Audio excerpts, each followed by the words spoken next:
Hi, ഞാൻ Aishwarya. Simple റെസിപ്പീസിൻ്റെ പുതിയ വീഡിയോയിലേക്ക് എല്ലാവർക്കും സ്വാഗതം. അപ്പം ഇന്ന് നമ്മൾ ഉണ്ടാക്കാൻ പോകുന്നത് വളരെ ഈസി ആയിട്ടുള്ള ടേസ്റ്റി ആയിട്ടുള്ള ചക്കപ്പുഴുക്കാണ്. അത് ചക്കയുടെയൊക്കെ സീസൺ ആകുമ്പോൾ മിക്ക വീടുകളിലും ഉണ്ടാക്കുന്നതാണ്. അപ്പോൾ ഇതെങ്ങനെയാണ് ഉണ്ടാക്കുന്നതെന്ന് നമുക്ക് നോക്കിയിട്ട് വരാം. അപ്പോൾ നമുക്ക് ചക്ക ഉണ്ടാക്കാൻ വേണ്ടി ഞാൻ ഇതുപോലൊരു നോൺ സ്റ്റിക്ക് പാനാണ് എടുത്തിരിക്കുന്നത്. പക്ഷേ സാധാരണ നാട്ടുമ്പുറങ്ങളിലൊക്കെ ആണെങ്കിൽ നമ്മൾ എന്തെങ്കിലും ചട്ടിയോ അല്ലെങ്കിൽ ചരുവോ ഒക്കെയാണ് എടുക്കുക. പക്ഷേ ഇപ്പോൾ എൻ്റെ കയ്യിൽ അതൊന്നും അവൈലബിൾ അല്ലാത്തത് കൊണ്ടാണ് ഞാൻ ഇങ്ങനെ ഒരു നോൺ സ്റ്റിക്കിൻ്റെ പാത്രം എടുത്തിരിക്കുന്നത്. അപ്പോൾ ചക്ക കണ്ടോ, ഇതേപോലെ നീളത്തിൽ കനം കുറച്ചാണ് അരിയേണ്ടത്. അപ്പോൾ ക്യാമറയിൽ കാണുമ്പോൾ നിങ്ങൾക്കാണെങ്കിൽ ഇത് മഞ്ഞ കളറിൽ ചക്ക തോന്നുന്നുണ്ട്. അപ്പോൾ പഴുത്ത ചക്കയാണോ എന്നൊരു ഡൗട്ട് വരാൻ സാധ്യതയുണ്ട്. പക്ഷേ ഇത് പഴുത്തതില്ല, ഇതെന്തോ ഒരു പ്രത്യേകതരം ചക്കയാണ്. പക്ഷേ ശരിക്കും പറഞ്ഞാൽ എനിക്കിപ്പോൾ ഇതിൻ്റെ പേര് ഓർമ്മയില്ല. നമ്മളിവിടെ ഉണ്ടായതല്ല, വാങ്ങിച്ചതാണ്. അപ്പോൾ ഇത് വെച്ചിട്ടാണെങ്കിൽ ഒരല്പം വെള്ളം ഒഴിച്ചു കൊടുക്കുക. അതായത് ഞാനിപ്പോൾ ഒരു അര ഗ്ലാസ് വെള്ളം ഒഴിച്ചു കൊടുത്തിട്ടുണ്ട്. അതോടൊപ്പം തന്നെ ഉപ്പും മഞ്ഞൾപ്പൊടിയും ചേർത്തിട്ടുണ്ട്. അപ്പം ശരിക്കും ചക്ക വേവാനാണെങ്കിൽ ഒത്തിരി സമയമൊന്നും വേണ്ട. ഒരു ആവി വന്നു കഴിഞ്ഞാൽ വളരെ പെട്ടെന്ന് വേവുന്നതാണ് ചക്ക. അപ്പോൾ നമ്മൾ വെള്ളം ഒരുപാട് ഒഴിച്ചു കൊടുക്കണ്ട, കുറേശ്ശെ ഒഴിച്ചാൽ മതി. അപ്പം അടിക്ക് പിടിക്കാതിരിക്കാൻ പ്രത്യേകം ശ്രദ്ധിക്കണം. പിന്നെ നമ്മൾ പറയും മഴക്കാലത്തെ ചക്കയാണെങ്കിൽ കുറച്ച് വേവ് കൂടുതലായിരിക്കും എന്ന് പറയും. പക്ഷേ പൊതുവെ ചക്കയ്ക്ക് അധികം വേവില്ല. റെഡിയായി വരുന്ന സമയം കൊണ്ടാണെങ്കിൽ നമുക്കതിൻ്റെ അരപ്പ് റെഡിയാക്കണം. ഞാനിപ്പോൾ ഒരു മുറി തേങ്ങ ഇവിടെ തിരുമ്മി എടുത്തിട്ടുണ്ട്. അതോടൊപ്പം തന്നെ ഒരു 8-10 ചെറിയുള്ളിയും എടുത്തിട്ടുണ്ട്.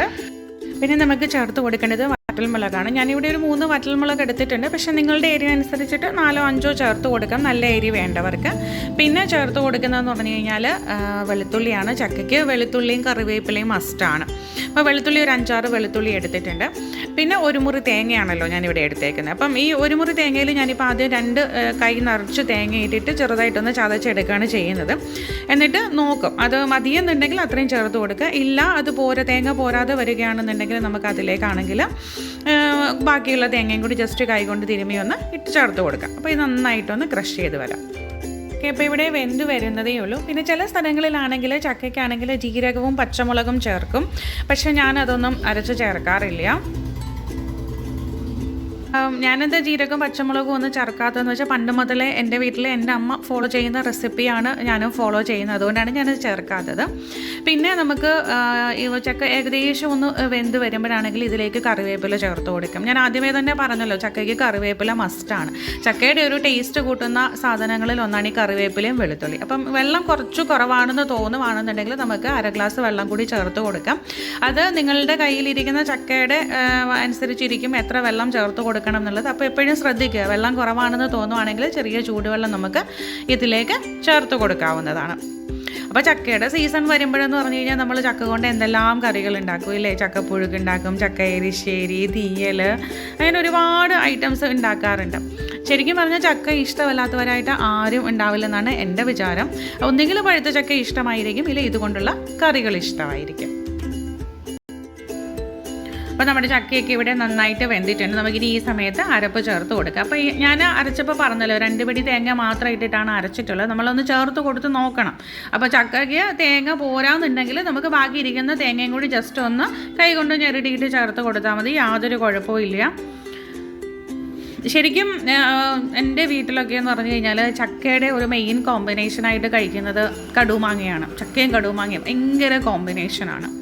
ചക്കയ്ക്ക് നമുക്ക് ശരിക്കും കൂടെ എന്ത് വേണമെങ്കിലും കഴിക്കാം. ചിക്കൻ കറി ഉണ്ടെങ്കിലും ഫിഷ് കറി ഉണ്ടെങ്കിലും ഒക്കെ കഴിക്കാം.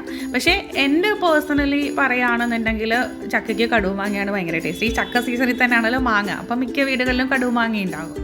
ഇല്ലെങ്കിൽ എൻ്റെ അമ്മ ഉണ്ടാക്കി തരുന്ന ഒരു ചമ്മന്തി ഉണ്ട്, അതിന് ഭയങ്കര ടേസ്റ്റാണ്. അതായത് നല്ല പച്ചമുളകോ അല്ലെങ്കിൽ കാന്താരിയോ ഒക്കെ വെച്ച് തേങ്ങാ ചമ്മന്തി അരച്ചിട്ട് അതിൽ തൈര് ചേർക്കും. ഒട്ടും പുളിയില്ലാത്ത തൈര് ചേർത്തിട്ട് എടുക്കും. അതൊരു തൈര് കൊണ്ടുള്ള ഒരു ചട്നിയാണ്. അതും ചക്കയും സൂപ്പർ കോമ്പിനേഷനാണ്. പറയുമ്പോൾ തന്നെ എനിക്ക് ശരിക്കും വായിൽ വെള്ളം വരും. അപ്പം അത് ഞാനിപ്പോൾ ഈ വീഡിയോയിൽ കാണിക്കുന്നില്ല. നിങ്ങൾക്ക് വേണമെന്നുണ്ടെങ്കിൽ ഞാൻ വേറൊരു വീഡിയോ ആയിട്ടാണ് അങ്ങനത്തെ ചമ്മന്തി ഉണ്ടാക്കുന്നത് കാണിച്ചു തരാം. പക്ഷേ നിങ്ങൾക്ക് സമയം ഉണ്ടെന്നുണ്ടെങ്കിൽ തീർച്ചയായിട്ടും അങ്ങനെയൊന്ന് ഉണ്ടാക്കി കഴിച്ചു നോക്കണം, ഭയങ്കര ടേസ്റ്റാണ്. അപ്പോൾ അതാ നമ്മുടെ ചക്കയൊക്കെ ഏകദേശം ഇവിടെ റെഡി ആയിട്ടുണ്ട്. നല്ലവണ്ണം അങ്ങോട്ട് കുഴച്ച് കൊടുക്കുക, നല്ലവണ്ണം കുഴയ്ക്കണം, നല്ലവണ്ണം മിക്സ് ചെയ്ത് കൊടുക്കുക.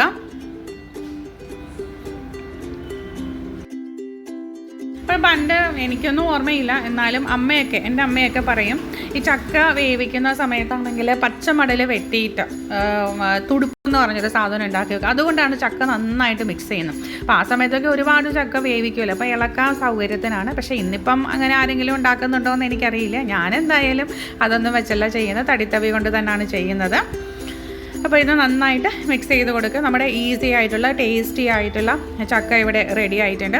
പിന്നെ നമ്മുടെയൊക്കെ വീട്ടിലാണെങ്കിൽ ചക്ക വേവിച്ച് കഴിഞ്ഞാൽ അതിലേക്ക് അല്പം പച്ച വെളിച്ചെണ്ണ ചേർക്കും. അത് ഓപ്ഷണലാണ്, നിങ്ങൾക്ക് ഇഷ്ടമുണ്ടെങ്കിൽ ചേർക്കാം. നല്ല ടേസ്റ്റാണ്. എന്നിട്ട് നല്ല ചൂട് ചക്ക ആണെങ്കിൽ വാഴയിലയിലോട്ട് വിളമ്പിയിട്ട് അതിന് മുകളിൽ കുറച്ച് വെളിച്ചെണ്ണ ഒഴിച്ചിട്ട് വേണം നമ്മളിത് കഴിക്കാൻ. അങ്ങനെ ശരിക്കും ഒന്ന് ഉണ്ടാക്കി കഴിച്ച് നോക്കണം, നല്ല ടേസ്റ്റായിരിക്കും. അപ്പം നമ്മുടെ ഈസി ആയിട്ടുള്ള ടേസ്റ്റി ആയിട്ടുള്ള ചക്കപ്പുഴുക്ക് ഇവിടെ റെഡി ആയിട്ടുണ്ട്. എല്ലാവരും ട്രൈ ചെയ്ത് നോക്കണം.